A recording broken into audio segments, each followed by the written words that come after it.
নেপাল তিব্বত সীমান্তে পাহাড়ি ঢলে 289 জনের মৃত্যু, উদ্ধার ও চিকিৎসায় সহযোগিতার ক্ষেত্র খুঁজতে প্রধানমন্ত্রীর নির্দেশ।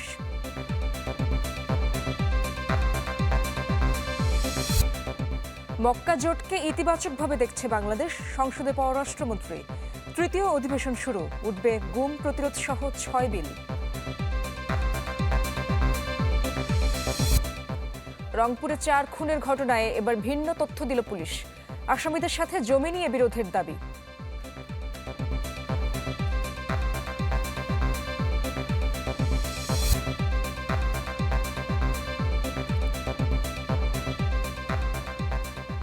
আমন্ত্রণ চ্যানেল 24 বিকেল 4টার খবরে। শুনছিলেন একেএস সংবাদ শিরোনাম। আপনাদের সাথে আছি আমি ইশরাত জাহান। শুরুতেই আন্তর্জাতিক প্রসঙ্গ।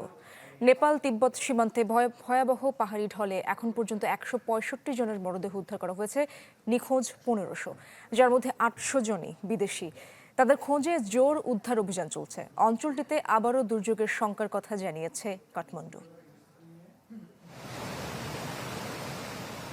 নেপাল ও চীনের তিব্বত সীমান্তে ভয়াবহ পাহাড়ি ধসের ঘটনায় দীর্ঘ হচ্ছে মৃত্যুর মিছিল। এখন পর্যন্ত নিখোঁজ শত শত মানুষ, যাদের বেশিরভাগই বিদেশি নাগরিক। তাদের সন্ধানে জোর উদ্ধার অভিযান চলছে, তবে বৈরী আবহাওয়া ও দুর্গম পথের কারণে কার্যত অসহায় উদ্ধারকর্মীরা।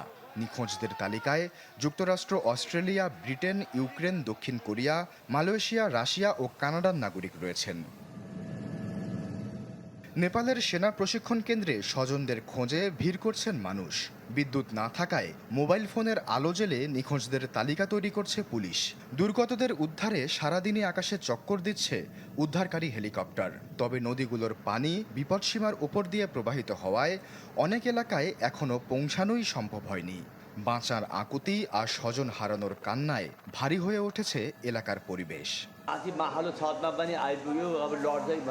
আমার স্ত্রী ভূমিধসে চাপা পড়েছিলেন, আর আমরা নিরাপত্তার জন্য ছাদে থেকে যাই। বন্যার পানি উপরের তলাতেও চলে আসে। ঘণ্টাখানেক পর পানি কমে। 4-5 ঘন্টা পর একটি হেলিকপ্টার এসে আমাকে উদ্ধার করে। দেশটিতে অন্তত 19টি সেতু ও 40 কিলোমিটার রাস্তা সম্পূর্ণ নিশ্চিহ্ন হয়ে গেছে। ধ্বংস হয়েছে বেশ কয়েকটি জলবিদ্যুৎ কেন্দ্র। বিদ্যুৎহীন হয়ে পড়েছে বিস্তীর্ণ এলাকা। পাহাড় থেকে নেমে আসা কাদা ও পাথরের স্রোত ভাসিয়ে নিয়ে গেছে একাধিক গ্রাম। জিরং সীমান্তেও ব্যাপক ক্ষয়ক্ষতি হয়েছে। বিপর্যয় মোকাবেলায় 10 টন ত্রাণ সামগ্রী পাঠিয়েছে ভারত। উদ্ধারকারী দল পাঠাবার ব্যাপারেও চলছে আলোচনা। এছাড়া $5 লাখ মানবিক সহায়তার আশ্বাস দিয়েছে যুক্তরাষ্ট্র। জাতিসংঘ সহ বিভিন্ন আন্তর্জাতিক সংস্থাও দুর্গতদের পাশে দাঁড়ানোর ঘোষণা দিয়েছে।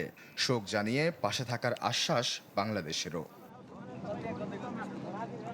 ভয়াবহ এই সময়ে আন্তর্জাতিক সহায়তার আহ্বান জানিয়েছে নবনিযুক্ত তরুণ প্রধানমন্ত্রী Balendra Shah.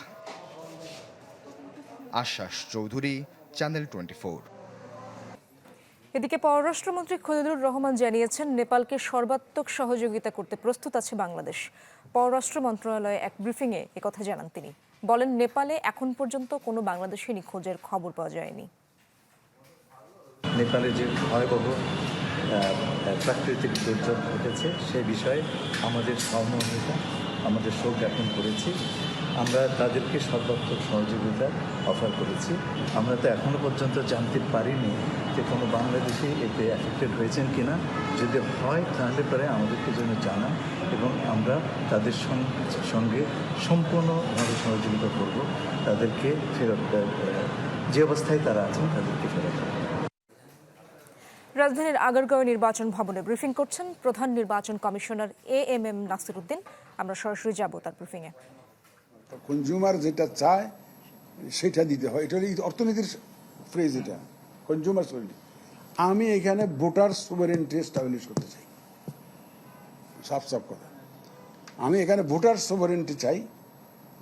Election sober it relates to the election. নির্বাচন সংক্রান্ত কাজে ভোটার্স উইল বি সোভারেন।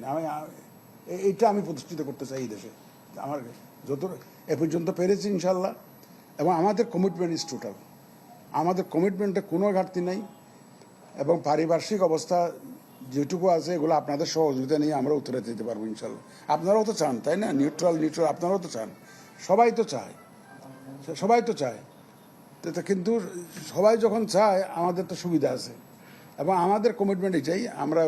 আমি ভোটার্স সোভারেন্টি যেটা বললাম, আই এমফাসাইজ দি ফ্রেজ যে ভোটার সোভারেন্টি আমরা এস্টাবলিশ করতে চাই, এবং এটা করবো ইনশাল্লাহ। এটা কোনো ভুল নাই, এবং এটার জন্য যা যা করা দরকার তা করবো। আজকে প্রেসিডেন্টকে, মহামান্য রাষ্ট্রপতিকে এই কথাটাই বলেছি। আমরা কিন্তু ন্যাশনাল ইলেকশন যেভাবে করেছি সেটার চাইতে ভালো বই খারাপ না। ওই স্ট্যান্ডার্ড তো মিনিমাম, ওই স্ট্যান্ডার্ডে যাতে আমরা কাজ করতে পারি, আমরা প্রফেশনালি যাতে কাজ করতে পারি, ইন্ডিপেন্ডেন্টলি যাতে কাজ করতে পারি, নিউট্রালি যাতে কাজ করতে পারি, এবং আমাদের প্রত্যেকটা পদক্ষেপ যাতে ক্রেডিবল হয় সেভাবে যাতে কাজ করতে পারি, আমরা আপনার সাহায্য চাই। একদম পরিষ্কার। আমরা সরাসরি ছিলাম প্রধান নির্বাচন কমিশনার AMM নাসির উদ্দিনের ব্রিফিংয়ে। সংসদে পররাষ্ট্রমন্ত্রী খলিলুর রহমান বলেছেন, পাকিস্তান তুরস্কের জোটকে ইতিবাচকভাবে দেখছে বাংলাদেশ, তবে এই জোটে বাংলাদেশের যোগদানের বিষয়ে এখনই সিদ্ধান্ত নেওয়ার সময় আসেনি বলেও জানান তিনি। সংসদে স্বরাষ্ট্রমন্ত্রী দাবি করেন, আইনশৃঙ্খলা পরিস্থিতির উন্নতি হয়েছে। অধিবেশনে দেশের আইনশৃঙ্খলা পরিস্থিতি নিয়েও বক্তব্য রাখেন কুমিল্লা 4 আসনের সংসদ সদস্য হাসনাত আব্দুল্লাহ। আইনশৃঙ্খলা পরিস্থিতির অবনতি নিয়ে শুধু ঢালাও বক্তব্য দিলে হবে না, সুনির্দিষ্ট তথ্য প্রমাণ সহ অভিযোগ সংসদে উপস্থাপন করতে হবে। দাবি, গত 6 মাসে আইনশৃঙ্খলা পরিস্থিতির অবনতি হয়েছে। রংপুরে 4 হত্যা মামলায় গ্রেপ্তার সিদ্ধার্থ ও মুগ্ধ দাসের DNA সংগ্রহ এবং ডোপ টেস্ট করা হবে বলে জানিয়েছে পুলিশ। সকালে সংবাদ সম্মেলনে রংপুর মেট্রোপলিটন পুলিশ কমিশনার জানান, 4 জনকেই শ্বাসরোধে হত্যা করা হয়েছে। সে সময় আসামিরা ছিল মাদকাসক্ত, তবে মরদেহে কোনো ধর্ষণের আলামত পাওয়া যায়নি। পুলিশ আরও জানায়, আসামিদের সাথে জমিজমা ও জাতপাত নিয়ে গণপতি চক্রবর্তীর সাথে বিরোধ চলছিল। এদিকে রংপুরে নিহত গণপতি চক্রবর্তীর বাড়ির ছাদ পানি দিয়ে ধুয়ে আলামত ধ্বংসের অভিযোগ উঠেছে। যদিও পুলিশ বলছে, ভুলবশত সুইচ চাপায় মোটর চালু হয়, পরে ট্যাঙ্ক উপচে পড়ে পানি। সংসদের 3য় অধিবেশন চলছে। আমরা সরাসরি যাচ্ছি সংসদে। মাননীয় স্বরাষ্ট্রমন্ত্রী,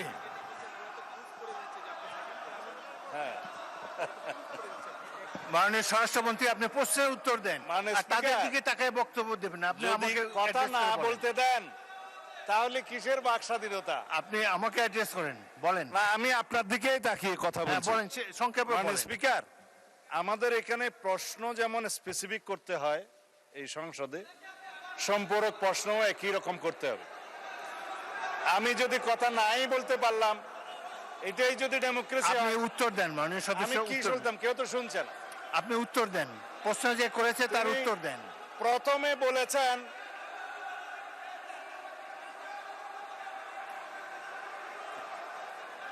আপনারা কি স্বরাষ্ট্রমন্ত্রীর বক্তব্য শুনতে রাজি না? স্বরাষ্ট্রমন্ত্রীর বক্তব্যের পর আমি বিরোধী দলের নেতাকে দেব। কোথায় চিন্তা হয়েছে বলতে হবে। মাননীয় সদস্যবৃন্দ, আপনারা 2 মিনিট ধৈর্য ধরে অপেক্ষা করুন। আসমানের উপর কথা দিতে হবে না। মাননীয় স্বরাষ্ট্রমন্ত্রী, আপনি জবাব দেন। মাননীয় স্পিকার, নূতন কোথায় বিরোধী দলীয় কোন এমপির মামলায় আসামি গ্রেপ্তার হয় না, সেটা স্পেসিফিক প্রশ্ন দরকার। বলেন, তারপর বলেন। এবং কোথায় চিন্তাই হয়েছে, আসামি গ্রেপ্তার হয় নাই, সেটার স্পেসিফিক বর্ণনা দরকার। শুধু হাওয়াই ভাবে যদি বলা হয়, আমভাবে যদি বলা হয় যে এই সমস্ত হচ্ছে। বঙ্গভবনে রাষ্ট্রপতি মির্জা ফখরুল ইসলাম আলমগীরের সঙ্গে সৌজন্য সাক্ষাৎ করেছেন প্রধান নির্বাচন কমিশনার AMM নাসির উদ্দিনের নেতৃত্বে বাংলাদেশ নির্বাচন কমিশনের 4 সদস্যের একটি প্রতিনিধি দল। রাষ্ট্রপতির দায়িত্ব নেয় রাষ্ট্রপতি মির্জা ফখরুল ইসলাম আলমগীরকে অভিনন্দন জানান এবং কমিশনের সার্বিক কার্যক্রম ও অগ্রগতি সম্পর্কে রাষ্ট্রপতিকে অবহিত করেন তারা। এ সময় রাষ্ট্রপতি ত্রয়োদশ জাতীয় সংসদ নির্বাচন সুষ্ঠু ও নিরপেক্ষভাবে সম্পন্ন করায় নির্বাচন কমিশনকে ধন্যবাদ জানান। আহ্বান জানান নির্বাচন কমিশনের ভাবমূর্তি ও জন আস্থা সমুন্নত রাখার। সাক্ষাৎকালে প্রতিনিধি দলের অন্যান্য সদস্যদের মধ্যে ছিলেন নির্বাচন কমিশনার আব্দুর রহমান আল মাসুদ, নির্বাচন কমিশনার মোহাম্মদ আনোয়ারুল ইসলাম সরকার ও নির্বাচন কমিশনার ব্রিগেডিয়ার জেনারেল অবসরপ্রাপ্ত আবুল ফজল মোহাম্মদ সানাউল্লাহ সহ রাষ্ট্রপতির কার্যালয়ের সংশ্লিষ্ট সচিবগণ উপস্থিত ছিলেন। সৌদি আরবে আগুনে নিহত 9 বাংলাদেশের মরদেহ ঢাকায় আসছে। এ নিয়ে আরও আপডেট জানবো। হযরত শাহজালাল আন্তর্জাতিক বিমানবন্দর থেকে যুক্ত আছেন সহকর্মী সম্রাট হোসেন। সম্রাট, কখন নাগাদ মরদেহ পৌঁছাতে পারে বাংলাদেশে?